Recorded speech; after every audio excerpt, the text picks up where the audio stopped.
Being part of a camp gives you incredible benefits, but if you aren't one of the officers of that camp, you might not realize how expensive it is to pay for some of the technologies and upgrades that you are benefiting from. The costs of upgrading your camp to salvage, and then to agrarian, and then to steam are actually some of the cheapest expenses your camp leader has to manage. For example, one level 2 technology can cost up to 50,000 resources per day of use. Furthermore, unlike the resources required to upgrade your camp, which can be donated to the vault, camp members are not allowed to donate wood, stone, and hemp, meaning that the tens of thousands of those resources have to come from taxation alone. But if your camp leader raises the taxes to the max of 25%, that also takes 25% of your secondary resources, which makes it a lot harder to advance in the game. So the camp leader has to choose between the camp member's advancement and the technological benefits he or she is wanting to give them. However, if your camp leader or officers use the trick I'm about to show you, your camp can get the resources required to have technologies without sacrificing your personal advancement in the game. Here's how it works. The camp leader should set the taxes between 5 to 10% for the majority of the time so that its camp members can advance as quickly as possible. But then once a week, the camp should coordinate a tax event. This event could be 15 minutes or several hours depending on the activity of your camp. During this time, the camp leader or an officer raises all of the taxes to 25%, and then everyone travels to the stronghold at Fall Forest.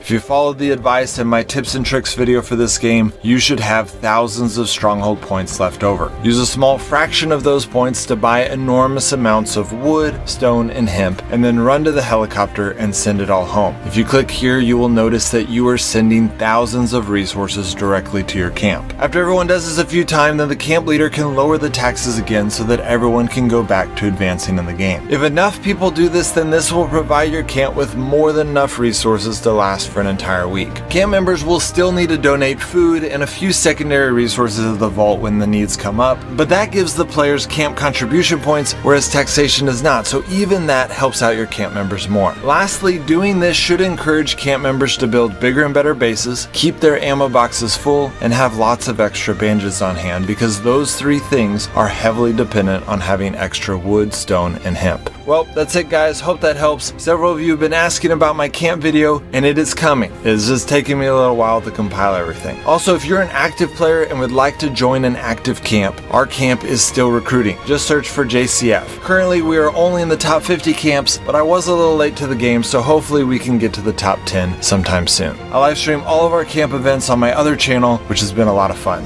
Alright guys, I'll see you next time.